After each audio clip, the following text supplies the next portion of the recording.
What's up? Welcome back. Spring break is over. It's time to get back at it. I know you're excited. So I've been going through the AP stuff and there are two little topics that we haven't done. So I'm going to take 2 days and try to get through them before we really start reviewing in earnest. We'll see. But today we're going to talk about the one called the Eulers method. So I am trying to make it so you don't have to flip your flip your phone. So I'm going to try to do this actually vertically. So there's this little topic called Eulers method. It is written like this. There's this guy, his last name was Euler, even though he spelled it like this, we just say it. It's pronounced Euler, even though it is spelled and looks like Euler. But anyway, there's this thing called Euler's method, and it is a way to approximate a solution to a curve when you're given a derivative of a function. It's super, super easy once you know what to do. I wasn't sure if it was going to be included on the AP test, and in doing some research over the break, it is included. So we're going to do it. It'll just take a little time. It won't be too hard. So the idea of it is you're going to be given a question like this. So I thought, let me just write it down, pause the video, write it down, come back. So you're going to be given a derivative. You're going to be told that the derivative of some function is this. And you're also going to be given a starting spot, like f of 1 equals 5. So I have some curve. The value at 1 is 5. And they're going to want you to approximate the value of f of 2. So they're going to say, tell me where f of 2 might be. But the only thing we know is the derivative. The only thing we know is the slope of the tangent line of the curve.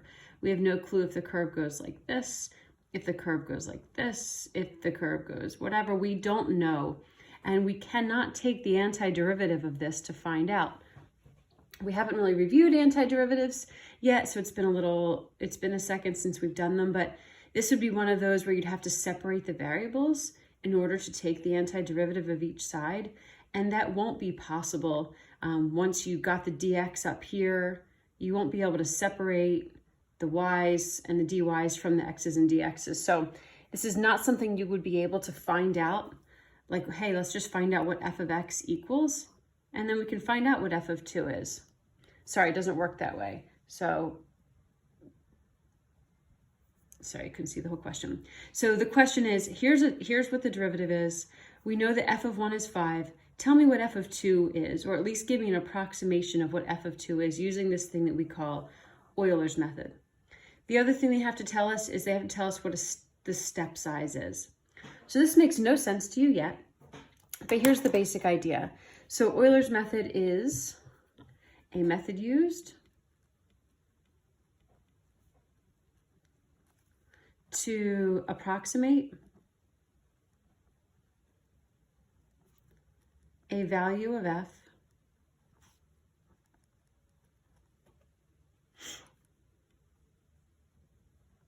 using a repeated process. So basically the idea of Euler's method is this. If I know where a starting point is, so I knew 1, 5, I'm just going to put that there. And I know what the tangent line does. So I don't know what the curve does, right? But let's just say the curve does something like this. We're making that up, but let's just say the curve does that. And all I know is that it goes through 1, 5. If I know what the derivative is, which I do, I know what the slope of the tangent line would be. Well, I can use that to find out. So let's say I know what f of 1 is and I want to find out what f of 2 is. I can go a skinny scooch over and use the tangent line to approximate what the y value is at like a little scooch over, not all the way to 2, but like say 1.1 or 1.2. And then with that point, I can also use the tangent line derivative. So maybe now the tangent line would kind of look like that, whatever, but it would have, whatever, it would be the slope, but the point would be different, so it would look a little bit different.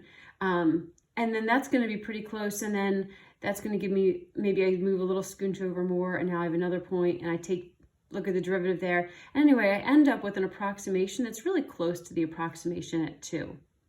Because I didn't use the tangent line to approximate the value 2, that would be like too much. But if I just keep like scooching over, then I get a decent approximation for the y value at 2. Let me just say this.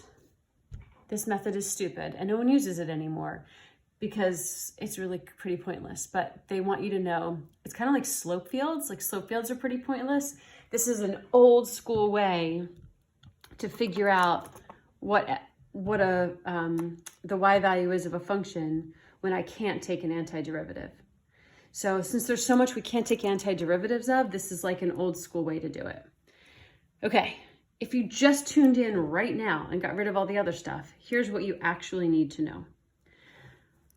I start off with a y value and an x value that I know. I'm gonna move along at whatever step size they're telling me, and I'm going to find out what the y value is at f of 1.2. And then I'm going to find out what the y value is at f of 1.4. And then I'm going to find out what the y value is at f of 1.6, and then f of 1.8, and finally f of 2. And that's going to get me my answer. So I'm going to use what they call the Eulers method to basically like scooch along here and finally get a decent approximation for the y value at whatever x value they're looking for. And I'm going to do it like this. Every y value that I'm trying to find will equal the derivative times the step size, which I'm going to call h, plus the y value that came before. So I'm going to put little n's in here. Whatever y value I'm looking for, let's say y sub n, I'm going to use the derivative for the y value that came before, so n minus 1, and I'm going to add on the y value that came before. That seems kind of confusing. Bear with me till we get to the actual problem. But this is basically all coming from the equation of a line, y equals mx plus b. So h stands for the step size, which is going to be basically a change in x. They're going to tell us what the step size is. They're going to tell us like, how much should I move over to evaluate? And how much more should I move over before I give my next evaluation? The smaller your step size, the closer your approximation is, because I'm going to do little tiny scooches over. If I went all the way over, then I would be like I would be more off. So anyway, h is the step size. Y prime is the derivative that comes before the value I'm looking for, and this is going to be the y value that comes before. So when I say this to myself, I should have left myself more room. I'm saying it like this. Y is going to equal the derivative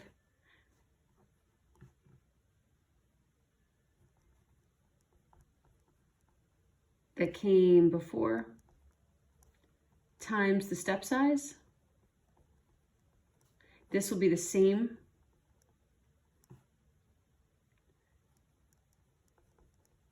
each time within the problem.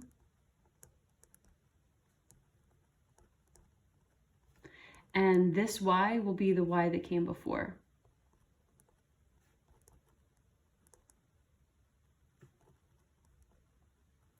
So that's how I'm saying it in my head as I do it. So this is what I'm using. So let's do the actual problem and hopefully you'll see kind of what we're supposed to do. So I take a really systematic approach. So I follow the same system every time. That way I don't get confused and I know what I'm doing. So I'm always going to say, here's the x value I'm starting with. Here's the y value I'm starting with. And here's the derivative that I'm starting with. So I'm always going to be able to fill in the first line of every problem based upon information that they've given me. I don't have to use this at all. So the x value that they're giving me, they're saying when x is 1, y is 5, and the derivative at that spot, I can go up to the derivative that they give me. So the derivative at that spot is 2y plus 1. So the derivative is 2 times 5 plus 1. The derivative is 11. So all that I know right now is that when x is 1, y is 5, and the derivative at that spot is 11. Okay, I'm gonna run out of room, I know it. my next line is going to add a step size onto this. So if my step size is 0.2, the next x value I look at will be 1.2. The next y value I look at, now I don't know what y value goes with 1.2, but I'm going to go to this formula. Now this is the only time you need to grab something from your brain and use it. In the first line, everything came from the problem. In the second line, you're going to have to go use this formula for y. This is what Euler's method is.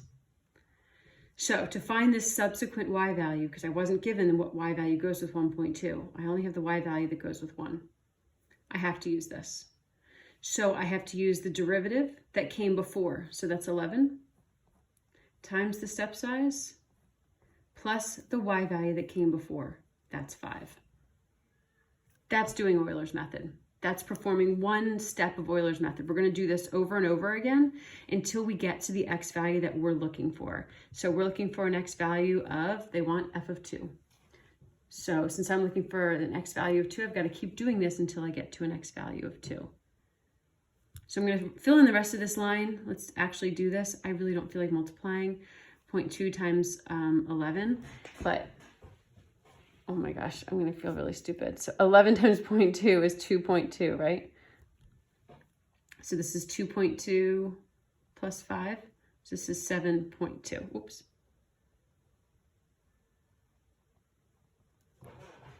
Okay, and then the derivative for this line goes back to the derivative formula that we were given.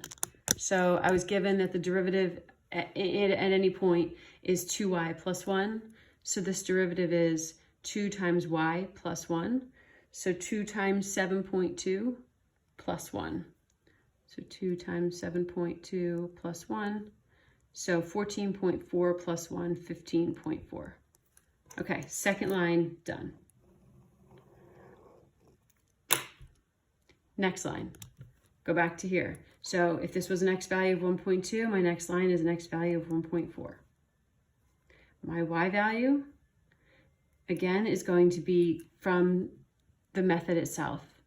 So the derivative that came before, 15.4, times the step size, plus the y value that came before, 7.2. Well, isn't that annoying? I don't have a calculator. Shoot. Sorry, bear with me. I'm gonna grab my calculator. Remember, the AP test is all calculator open, so why would I ever do that without one?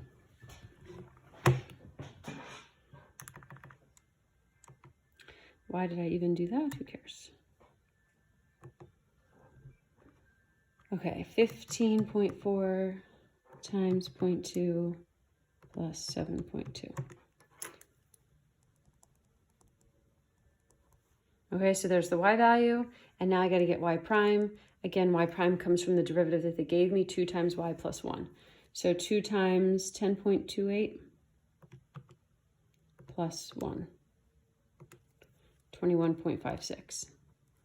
I'm going to do it again. This just gave me my next line. So I am only up to x being 1.4. Oh man, my battery's going to die again. So now I've got x equals 1.6. I'm going to go through and do this again. I'm not going to talk out the work the whole time, but you should maybe just try it and see if you get the right thing. So let's see. So y is going to equal the derivative that came before. I just said I wasn't going to talk it out, but here I am. Times the step size plus the y value that came before.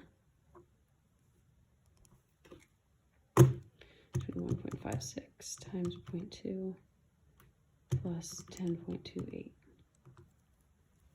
14.592. Remember, 3 decimal places. The next derivative will be 2y plus 1. So that times 2 plus 1. 30.184. That line's done. Now I'm going to go to x is 1.8. And of course, I've run out of room. So I'm going to go up here. So now x is 1.8. Y is the derivative that came before, 30.184, times the step size, plus the y that came before, 14.592.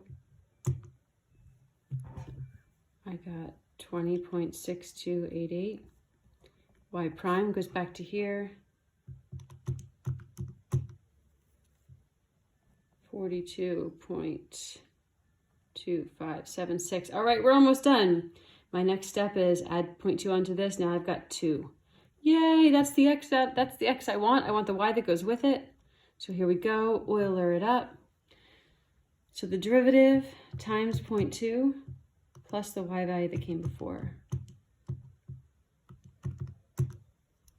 And I got 29.080.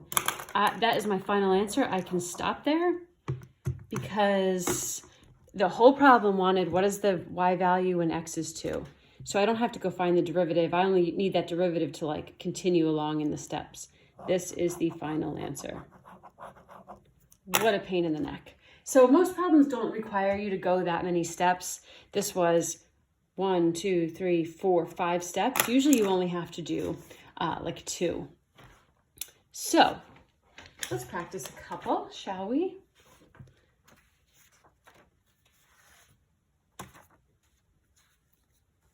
All right, this top one came from a practice exam. It's the top one, not the bottom. Take a picture, push pause, and try it. And I'm going to try it and do it as well. So try it before you listen to the explanation. All right, here it goes. The explanation is going to start now. Given the differential equation, so again, we're given some pieces of information. We're given a derivative, and we're given a starting spot, an approximation of y sub 1, or y of 1, this is the same thing as f of 1, using Euler's method with 2 steps and a step size of x equals 0.5 is what? So this is going to go a lot faster than the other one. So I'm always going to start the same way. I'm going to write down here's what x is, here's what y is, here's what y prime is. And I'm going to continue that. If you do the same thing every time, it just becomes like easy and you get into a routine. So when x is 0, y is 2, and the derivative is x plus y. Beautiful. The step size is 0.5, so my next x is 0 plus 0.5, so I'm at 0.5. My next y requires the Euler's method, so it requires the derivative that came before times the step size plus the y value that came before. So this is going to be 2 times 0.5, which is 1 plus 2 is 3. Oops, what am I talking about? 3, there we go. I'm not finished. I need the derivative because I need to keep going one more step. So the derivative is x plus y, so 0.5 plus 3, so 3.5.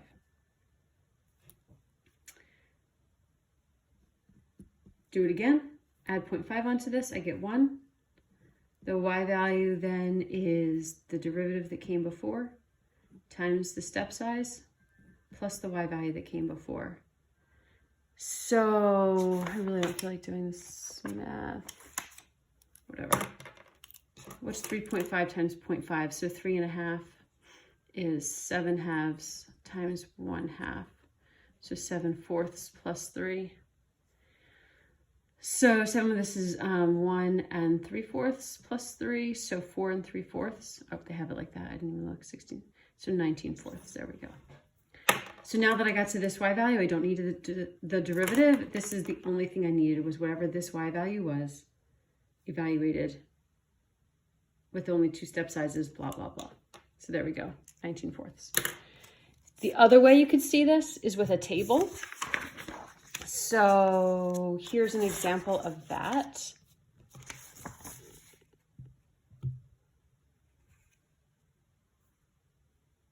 All right, so take a second, maybe pause or whatever, or maybe go through it with me. But suppose a continuous function and its derivative, f prime, have values as given in the following table. Okay. Given that f of 1 equals 2, use Euler's method to evaluate the value of f of 2. So they don't even tell us how many step sizes to use, but they want us to use the table, so we're going to be having to like do what they tell us to do. So fine. So I'm going to go through and still do my x equals. I'm starting with 1. My y equals. So be careful this table. They're listing x's, then f primes, then y values. So when x is 1, y is 2, and the derivative is 0.4.